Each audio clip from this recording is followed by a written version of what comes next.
student can bring their spouses or dependent only if the course which is funded by the government or a PhD level course. This is the changes come from the next year.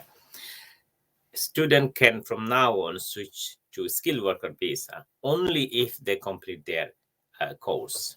So because the net migration goes up, the government is struggling to reduce it.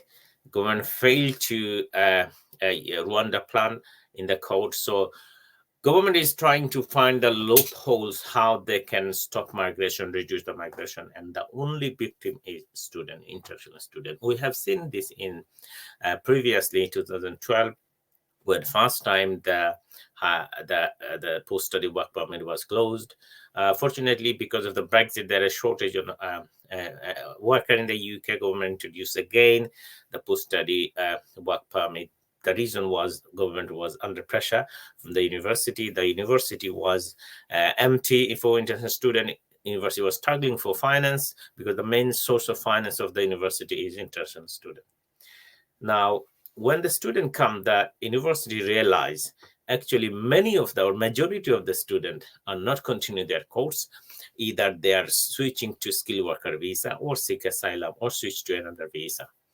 So that's why government, the university again attempt to lobby to the government, and now the government changed the rules that if you come to the UK for higher education study, you can't switch to a skilled worker visa unless you complete your course. So that rule has already in fill in the application. So you can't switch visa unless you complete your course.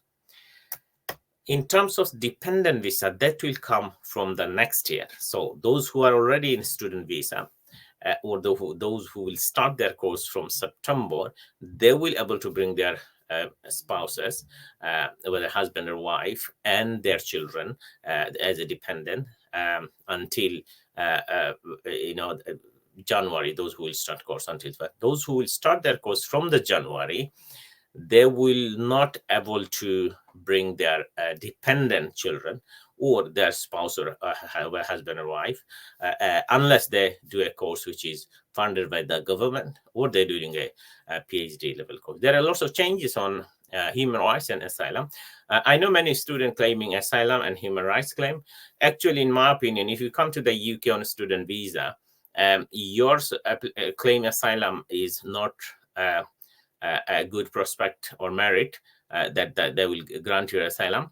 Accordingly, if you spend only a year in the UK, it is unlikely you can establish any rights under a European Convention on Human Rights. So before make asylum claim or human rights claim, please speak to a reputed lawyer or law firm and make a decision whether this is a right decision for you.